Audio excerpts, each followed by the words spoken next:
What happens when time loses its deadline? At the exact moment the deadline passed, nothing dramatic happened.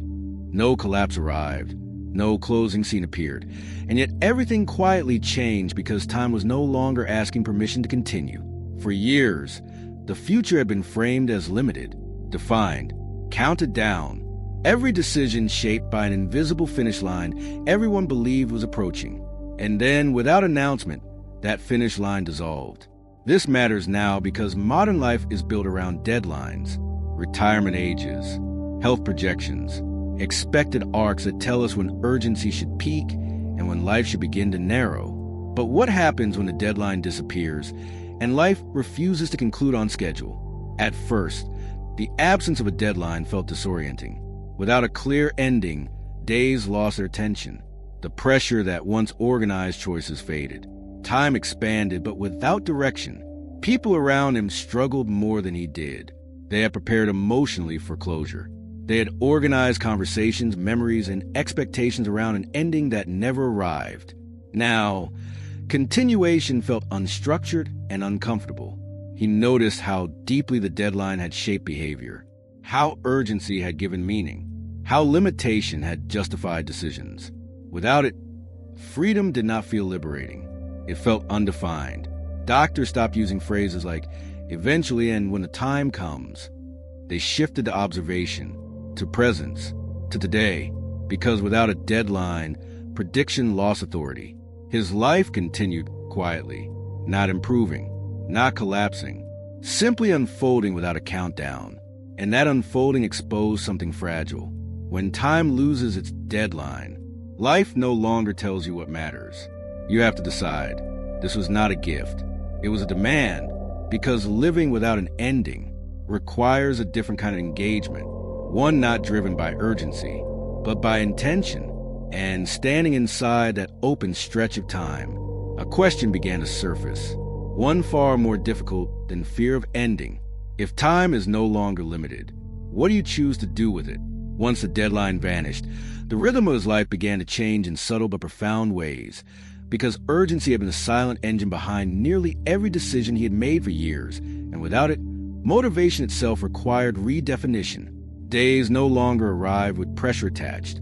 There was no ticking reminder, no invisible clock urging him to hurry, to prioritize, to compress meaning into limited space. Time was present, but it was no longer loud. At first, this felt like relief. The tension in his body softened, sleep deepened. The constant mental rehearsal of what must be done before it's too late slowly dissolved. But relief quickly gave way to uncertainty. Without a deadline, choices felt strangely weightless. Why do this today? Why begin that at all? When nothing is running out, justification becomes harder.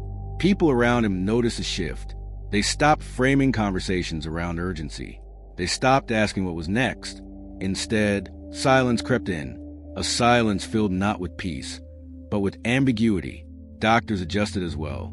Appointments became less about prevention and more about observation. How is he functioning now? How is today different from yesterday? Medicine, stripped of forecast, became present-focused. Emotionally, this was confusing. He had spent years believing that limitation gave life meaning. That pressure created clarity. Now clarity had to be chosen without pressure's help. He began to see how deeply deadlines shape identity. They tell us when to strive, when to rest, when to let go. Without them, identity must be rebuilt from values rather than necessity. This rebuilding was not quick. Some days felt empty, others felt open. The difference depended entirely on intention. He realized something unsettling. A deadline can carry a life forward, but its absence can expose how little we practice choosing freely. The conflict was no longer about survival. It was about authorship. Who decides what matters when time stops asking for conclusions? And as that question lingered, it began pulling him toward a deeper realization, one that would challenge not just how he lived, but why he lived the way he did it all. The conflict reached its emotional peak when he realized that without a deadline, life no longer offered excuses, because urgency had always been an external force that allowed him to delay difficult questions about purpose, direction, and responsibility. When time was limited, meaning felt automatic. You did what mattered most because you had to. You focused because there was no room to waste. But now, with time stretching forward without resistance, every action required intention instead of necessity. This was unsettling, because intention demands honesty.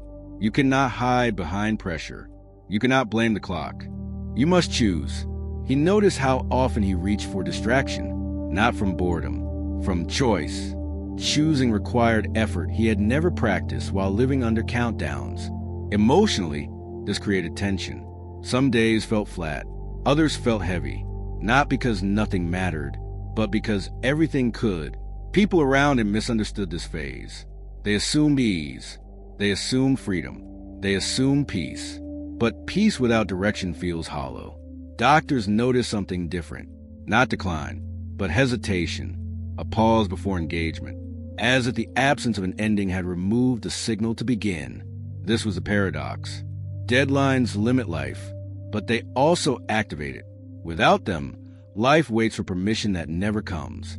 The emotional crest arrived here, when he admitted to himself that the real struggle was not fear of death, but fear of choice. Fear of investing deeply when nothing forced the investment.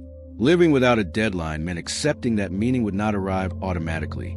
It had to be constructed, repeatedly, deliberately, and construction is tiring because it offers no applause, no urgency-driven validation, only quiet alignment between action and value.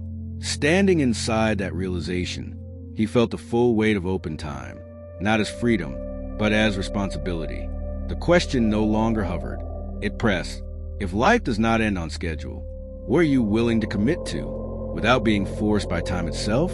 The realization arrived slowly, unfolding over many quiet moments. When he finally understood that time losing its deadline did not remove meaning from life, but instead removed the scaffolding that had been quietly holding his choices upright for years.